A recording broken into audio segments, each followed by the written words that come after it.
بسم اللہ الرحمن الرحیم۔ السلام علیکم۔ یوں تو نبی کریم صلی اللہ علیہ وسلم کا ہر ایک ارشاد، ہر جملہ اور ہر لفظ انتہائی اہمیت کا حامل ہے۔ ہر ایک لفظ میں، ہر ایک جملے میں ہمارے لیے ہدایات اور رہنمائی کے بہت سے پہلو ہیں، لیکن آپ صلی اللہ علیہ وسلم کے ہزاروں ارشادات عالیہ میں سے جن ارشادات کو بہت زیادہ اہمیت حاصل ہے، ان میں سے ایک خطبہ حجۃ الوداع۔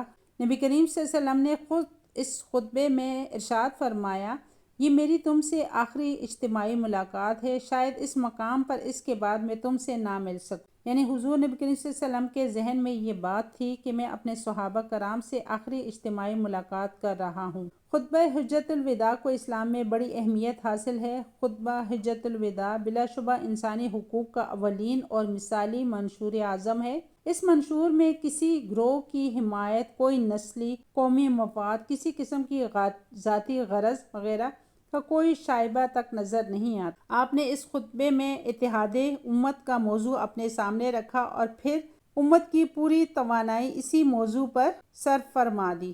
پہلے نہایت دردانگیز الفاظ میں قیام اتحاد کی اپیل کی، حصار اسلام میں کوئی شگاف نہ پڑ جائے۔ پھر اسباب نفاق کی تفصیل بیان کر کے اس کی بے کنی کا عملی طور پر سر و سامان فراہم کیا۔ پھر واضح کیا کہ جملہ مسلمانوں کے اتحاد کا مستقل سنگ اساس کیا ہے۔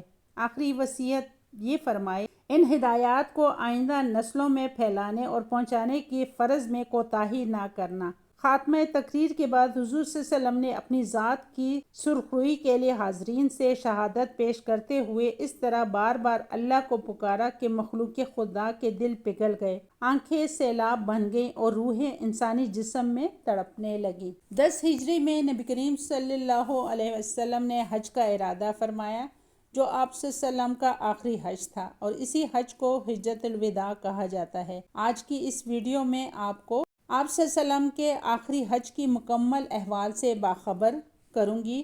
روانگی سے لے کر حج کے مکمل ہونے تک تمام حالات اور واقعات آپ کے سامنے رکھوں گی۔ یہ ویڈیو انتہائی معلوماتی ہے، اس لیے میری درخواست ہے کہ اس کو مکمل دیکھیں، اور اگر آپ لوگوں میں سے کسی نے میرے چینل پروڈکٹیو مسلم کو ابھی تک سبسکرائب، لائک اور شیئر نہیں کیا تو جلدی سے کر دیں۔ حضرت صلی اللہ علیہ وسلم 24 ذی القعدہ جمعرات کے دن 10 ہجری کو مدینہ منورہ سے حجۃ الوداع کے لیے روانہ ہوئے۔ روانگی دن کے وقت تھی۔ روانہ ہونے سے قبل بالوں میں تیل لگایا، کنگھی کی، مدینہ منورہ میں ظہر کی نماز ادا فرمائی اور عصر کی نماز ذوالحنفہ میں ادا فرمائی۔ روایت بتاتی ہیں کہ اس سفر میں آپ صلی اللہ علیہ وسلم کی تمام ازواج مطہرات بھی ساتھ تھی۔ ان کی تعداد اس وقت 9 تھی۔ انہوں نے اونٹوں پر سفر کیا۔ آپ اپنی اونٹنی قصوہ پر سوار تھے۔ یہ اونٹنی جب آپ کو لے کر اٹھی تو آپ صلی اللہ علیہ وسلم اس وقت احرام میں تھے۔ قصوہ پر اس وقت ایک پرانا کجاوا تھا، وہ 4 درہم کا ہوگا۔ اس کے اوپر چادر بھی معمولی سی تھی۔ اس وقت آپ صلی اللہ علیہ وسلم یہ دعا پڑھ رہے تھے۔ دعا کا ترجمہ یہ ہے، اے اللہ اس حج کو مقبول بنا دے اور ایسا بنا دے جس میں نہ تو ریاکاری اور دھوکہ ہو، نہ دکھاوا اور ظاہر داری۔ روایت میں آتا ہے کہ سفر کے دوران حضرت جبرائیل علیہ السلام حاضر ہوئے۔ انہوں نے عرض کیا کہ آپ اپنے صحابہ سے کہیں کہ تلبیہ میں اپنی آواز بلند کریں، کیونکہ یہ حج کا شعار ہے۔ چنانچہ آپ صلی اللہ علیہ وسلم نے صحابہ کرام کو ایسا کرنے کا حکم فرمایا۔ انہوں نے بلند آواز میں تلبیہ شروع کر دیا۔ راستے میں آپ نے ذی طوی کے مقام پر پڑاؤ ڈالا، رات وہیں پر گزاری، صبح کی نماز پڑھ کر وہاں سے روانہ ہوئے، یہاں تک کہ مکہ کے سامنے پہنچ گئے اور وہیں قیام فرمایا۔ پھر دن میں چاشت کے وقت مکہ معظمہ میں داخل ہوئے، باب عبد المنان کے دروازے سے خانہ کعبہ میں داخل ہوئے۔ اب یہ باب السلام کے نام سے مشہور ہے۔ بیت اللہ پر نظر پڑتے ہی آپ نے ان الفاظ میں دعا فرمائی، جس کا ترجمہ ہے، اے اللہ تو خود سلامتی والا ہے اور تیرے ہی طرف سے سلامتی آتی ہے، پس اے ہمارے پروردگار تو ہمیں سلامتی کے ساتھ زندہ رکھ اور اس گھر کی عزت اور دبدبے میں اضافہ ہی اضافہ فرما۔ پھر بیت اللہ کے گرد طواف کیا، 7 چکر لگائے۔ طواف کی ابتدا آپ نے حجر اسود سے کی۔ پہلے آپ حجر اسود پر گئے، اس کو چھوا۔ روایت میں آتا ہے کہ اس وقت آپ کی آنکھوں میں آنسو آ گئے۔ پہلے 3 چکروں میں آپ نے رمل کیا، یعنی سینہ تان کر تیزی سے 3 چکر لگائے اور باقی کے 4 چکروں میں معمولی رفتار سے لگائے۔ طواف سے فارغ ہونے کے بعد حجر اسود کو بوسہ دیا اور پھر دونوں ہاتھ اس کے اوپر رکھے اور ہاتھوں کو چہرے پر پھیر دیا۔ طواف سے فارغ ہونے کے بعد آپ صلی اللہ علیہ وسلم مقام ابراہیم پر گئے اور وہاں 2 رکعت نماز ادا کی۔ پھر آب زمزم نوش کیا اور آپ صلی اللہ علیہ وسلم صفا کی پہاڑی پر چڑھے۔ روایت میں آتا ہے کہ اس وقت آپ سورہ بقرہ کی یہ آیت پڑھ رہے تھے جس کا ترجمہ ہے، بے شک صفا و مروہ اللہ کے شعائر میں سے ہیں۔ آپ نے صفا و مروہ کے درمیان 7 چکر لگائے یعنی سعی کی۔ جب آپ صفا پر چڑھتے تو کعبہ کی طرف منہ کرتے اور اللہ تعالیٰ کی توحید یوں بیان فرماتے، جس کا ترجمہ ہے، اللہ تعالیٰ کے سوا کوئی معبود نہیں، اللہ تعالیٰ سب سے بڑا ہے، وہ تنہا ہے، اس نے اپنا وعدہ پورا کر دیا، اپنے بندوں کی مدد کی اور تنہا متحد لشکروں کو شکست دی۔ مروہ پر چڑھ کر بھی آپ نے اللہ تعالیٰ کی حمد و ثنا بیان کی۔ صفا و مروہ کے درمیان سعی کی بعد آپ نے ان لوگوں کو احرام کھولنے کا حکم فرمایا جن کے ساتھ قربانی کے جانور نہیں تھے۔ جن کے ساتھ قربانی کے جانور تھے انہیں حکم فرمایا کہ وہ احرام کو برقرار رکھیں۔ روایت بتاتی ہے کہ 8 ذی الحجہ کو حضور نبی کریم صلی اللہ علیہ وسلم منی کے لیے روانہ ہوئے۔ منی کی طرف روانگی سے پہلے تمام لوگوں نے احرام باندھ لی جو پہلے احرام کھول چکے تھے۔ منی میں آپ صلی اللہ علیہ وسلم نے ظہر، عصر، مغرب اور عشاء کی نمازیں ادا فرمائیں۔ رات وہیں گزاری، وہ جمعے کی رات تھی۔ صبح کی نماز بھی آپ نے منی میں پڑھی۔ سورج طلوع ہونے کے بعد آپ منی سے عرفات کی طرف روانہ ہوئے۔ آپ نے حکم دیا کہ میرے لیے اونٹ کے بالوں کا ایک کوبہ بنا دیا جائے۔ میدان عرفات میں آپ نے اس کوبے میں ٹھہرے یہاں تک کہ زوال کا وقت ہو گیا۔ اس وقت تک حضور صلی اللہ علیہ وسلم اپنی اونٹنی قصوہ کو لانے کا حکم فرمایا۔ قصوہ پر سوار ہو کر آپ وادی میں پہنچے اور اونٹنی پر بیٹھے ہی آپ نے مسلمانوں کے سامنے خطبہ دیا۔ اس خطبے میں حضور صلی اللہ علیہ وسلم نے فرمایا، لوگوں میری بات سن لو، کیونکہ میں نہیں جانتا شاید اس سال کے بعد اس مقام پر تم سے کبھی نہ مل سکوں۔ تمہارا خون اور تمہارا مال ایک دوسرے پر اسی طرح حرام ہے جس طرح تمہارے آج کے دن کی، رواں مہینے کی اور اس شہر کی حرمت ہے۔ سن لو، جاہلیت کی ہر چیز میرے پاؤں تلے رون دی گئی، جاہلیت کے خون بھی ختم کر دیے گئے، اور ہمارے خون میں سے پہلا خون جسے میں ختم کر رہا ہوں وہ ربیعہ بن حارث بن عبد المطلب کے بیٹے کا خون ہے۔ یہ بچہ بنو سعد میں دودھ پی رہا تھا کہ انہی ایام میں قبیلہ حذیل نے اسے قتل کر دیا۔ مسلمان کا خون مسلمان پر حرام ہے، کسی عربی کو اجمی پر اور کسی اجمی کو عربی پر فوقیت نہیں، ہر کسی کو عمل کا پھل ملے گا۔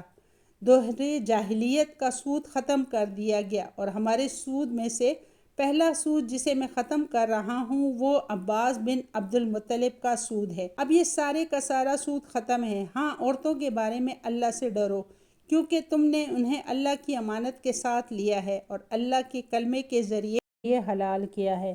ان پر تمہارا یہ حق ہے کہ وہ تمہارے بستر پر کسی ایسے شخص کو آنے نہ دیں جو تمہیں گوارا نہیں۔ اگر وہ ایسا کرے تو تم انہیں مار سکتے ہو، لیکن سخت مار نہ مارنا، اور تم پر ان کا حق یہ ہے کہ تم انہیں کھلاؤ، اور میں تم میں سے ایسی چیز چھوڑے جا رہا ہوں کہ اگر تم نے اسے مضبوطی سے پکڑے رکھا تو اس کے بعد ہرگز گمراہ نہ ہوگے، اور وہ ہے اللہ تعالیٰ کی کتاب۔ لوگوں یاد رکھو، میرے بعد کوئی نبی نہیں اور تمہارے بعد کوئی امت نہیں، لہٰذا اپنے رب کی عبادت کرنا، 5 وقت کی نماز پڑھنا، رمضان کے روزے رکھنا اور خوشی خوشی اپنے مال کی زکوٰۃ دینا، اپنے پروردگار کے گھر کا حج کرنا۔ ایسا کرو گے تو اپنے پروردگار کی جنت میں داخل ہوگے، اور تم میں سے میرے متعلق پوچھا جائے گا تو تم لوگ کیا کہو گے؟ صحابہ نے کہا، ہم شہادت دیتے ہیں کہ آپ صلی اللہ علیہ وسلم نے تبلیغ کر دی، پیغام پہنچا دیا اور خیر خواہی کا حق ادا فرما دیا۔ یہ سن کر آپ صلی اللہ علیہ وسلم نے انگشتے شہادت کو آسمان کی طرف اٹھایا اور لوگوں کی طرف جھکاتے ہوئے 3 بار فرمایا، اے اللہ گواہ رہنا، اے اللہ گواہ رہنا، اے اللہ گواہ رہنا۔ اے لوگوں، میری بات سن کر غور کرو اور خوب سمجھ لو کہ ایک مسلمان دوسرے مسلمان کا بھائی ہے اور تمام مسلمان بھائی بھائی ہیں، لہٰذا کسی بھی آدمی کے لیے اپنے بھائی کی چیز بلا اجازت حلال نہیں، ہاں مگر اس وقت جب وہ دل کی خوشی سے تمہیں خود دے۔